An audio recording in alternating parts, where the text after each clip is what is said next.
The first thing nobody tells you about the trading floor is that it is loud, the way a body is loud from the inside. A hum you stop hearing on the second day because it has become the sound of your own blood. 300 screens. 200 people who all woke up before the sun for the same reason you did, which is that somewhere out there a number is going to move, and the only question that matters in your entire life right now is whether you will be on the right side of it when it does. You are 23. You have a headset, a chair that costs more than your first car, and a feeling in your chest like the top of a roller coaster that has not started falling yet. You think you are here for the money.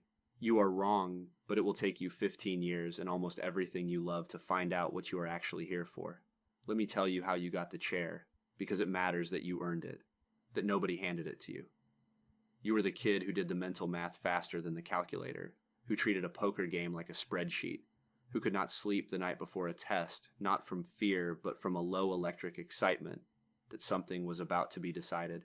You sent out 90 applications. You got one callback. You sat in a room while a man your father's age slid a sheet of numbers across the table and asked you what you would do. And you did not freeze. You talked. You were wrong about half of it and right about the half that counted, and he hired you not because you were smart, but because being wrong did not seem to scare you.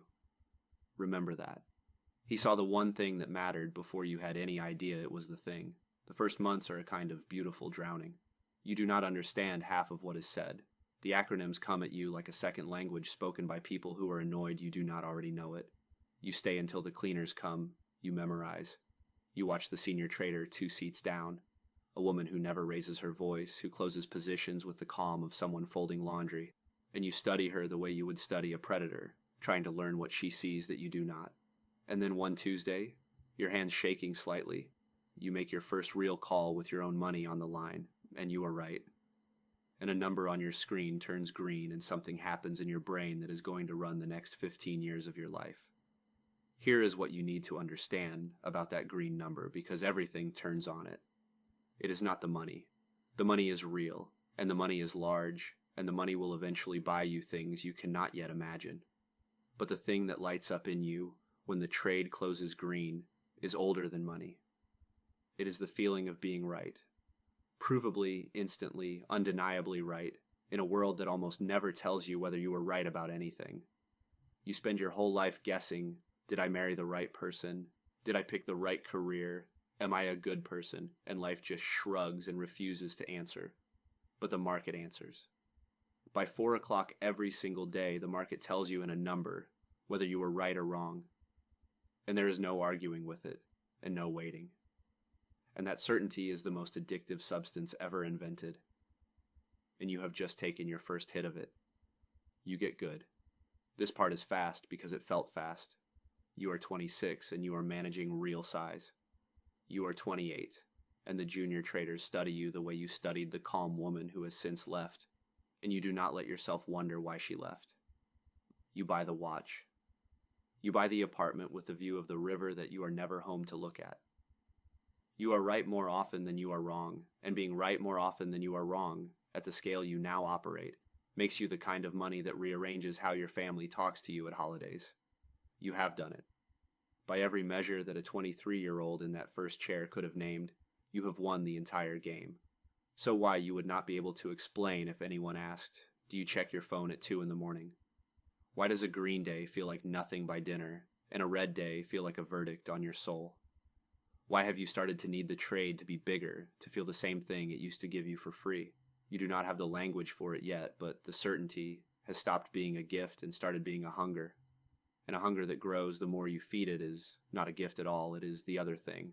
The thing you would recognize instantly in anyone but yourself. The relationships go first, the way they always do, quietly, with nobody slamming a door. There was someone. She was patient longer than she should have been.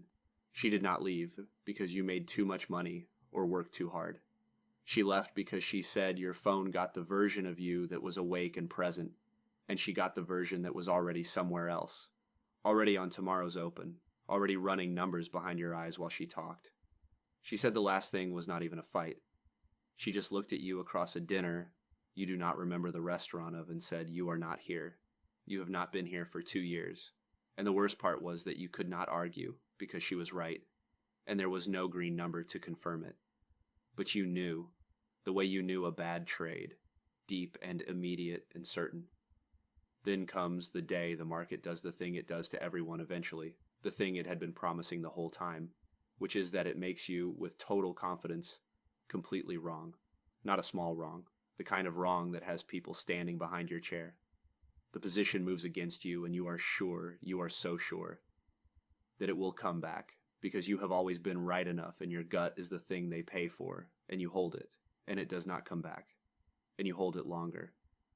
And the number that lived its whole life turning green turns a red you have never seen before. A red with too many digits, and the certainty you built your entire identity on looks back at you and tells you it was never yours. You were only borrowing it, and the loan has been called. You do not blow up the firm. It is not that kind of story. But you lose enough that they take you off your book for a while, and you sit at home in the apartment with the river view you never look at. And for the first time since you were 23, there is no number coming at 4 o'clock to tell you whether you are okay. And the silence of that is the loudest thing you have ever heard.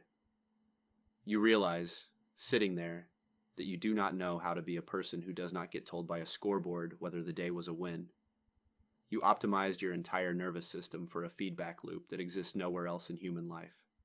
And now you are 40, and you are standing in the rest of your life, which has no 4 o'clock, no green, no red, just the long, unscored middle that everyone else figured out how to live in while you were getting your hits. Here's the turn, and it is quieter than you would like. You go back because you are not done, but you go back different, and the difference is the whole point. You start watching the traders who lasted, really watching them, the way you watched the calm woman 15 years ago, and you finally see the thing you were too high on certainty to see back then. The ones who lasted were never the ones who were right the most. They were the ones who were wrong well, who took the loss in the first 10 minutes instead of defending it for 3 days, who could look at a position and say, I was wrong about this, without it touching the part of them that knew they were a worthwhile human being. They had done the one thing you never learned to do in 15 years of winning. They had separated being wrong from being worthless. And the calm woman did not leave because she lost. She left because she had learned that lesson early, and she knew that a floor that punishes you for being human will take everything if you let it stay your whole life. So you learn it late. The way Daniel in another story learned about the $30 late. The way most of us learn the only things that matter a decade after they would have saved us the most. You learn to be wrong by 4 o'clock and still cook dinner. You learn to take the loss small and go home. You learn slowly that the certainty you chased was never going to come from outside you, that no scoreboard was ever going to settle the questions you actually wanted answered. The did I matter questions, the was I loved questions, and that the years you spent waiting for the green number to answer them were years the market quietly billed you for and you are still paying down. You meet someone, eventually. You're not going to make the same mistake, and you mostly do not, and the times you do, you catch it faster. Because being wrong fast is the only real skill you took from 15 years on the floor, and it turns out to be the skill that saves the rest of your life. You sit at a dinner, and your phone is in another room, and you are actually there. And it is not a green number, but it is the first thing in a long time that has felt like winning. And nothing on a screen confirms it, and you are learning, finally, to not need it to. So if you are 23 and you are about to take that chair, take it, because the floor will teach you something real. But understand what it is actually selling you under the money. It is selling you certainty, the most expensive thing in the world, and it will let you rent it one green day at a time for as long as you can afford the payments, and the payments are not money. You did not survive the trading floor because you were right. The people who were only right do not survive. You survived the day you learned to be wrong, without it meaning you were nothing, and if you can learn that at 23 instead of 40, you will have gotten the only thing the floor was ever actually worth, and you will have gotten it for free.